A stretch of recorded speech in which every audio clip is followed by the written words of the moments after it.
Here earlier today, it seems like, but now we got tomorrow to talk about. Yeah, tomorrow and Thursday we have impact weather both days, but it depends on where you are.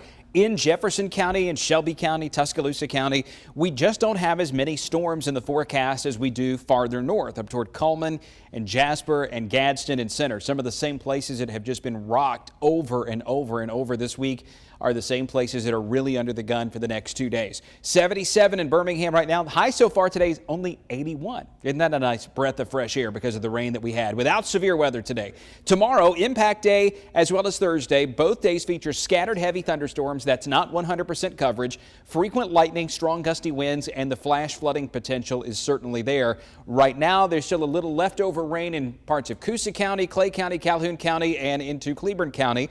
That is on the way out for the rest of this evening. Drier air aloft, not down here at the ground where you can feel it, but drier air aloft is going to help to clear the sky. We'll get a little patchy fog developing late tonight as the stormy weather quiets down for just a short time. Temperatures in the 70s tonight with showers on the way out. We have another impact day with scattered storms tomorrow. But look at the difference here. Instead of 81, we're going back to 91 tomorrow because we do have some periods of completely dry weather. So again, we've got the scattered storms, frequent lightning, flash flooding possible from the locally heavy thunderstorms that develop. And you can just tell based on this particular map here from the Storm Prediction Center that we are not going to have the same threat equally. In fact, it's North Alabama here, north of Highway 278. So think Hamilton, Double Springs, Cullman, down to Sneed, Gadsden, and out around Spring Garden, where I think north of that line is the greatest risk of severe weather. What we have over the central part of the state is a limited or a level 1 of 5 threat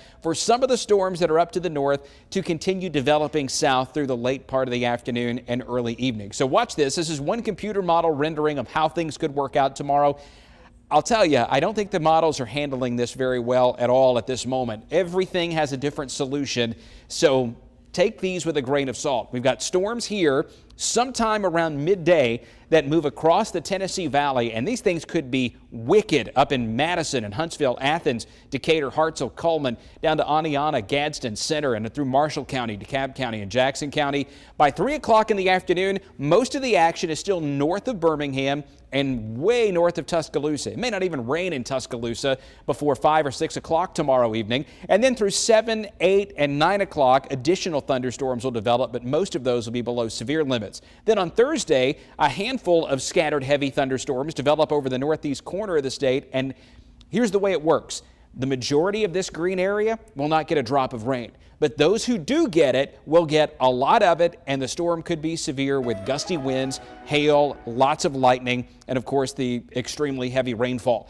Friday, Saturday, the storms don't really decrease in intensity that much, but we don't see quite as many of them around. Highs will be in the 90s going into the weekend. Heat index around 100 to 105 into Saturday and Sunday. You're watching WV.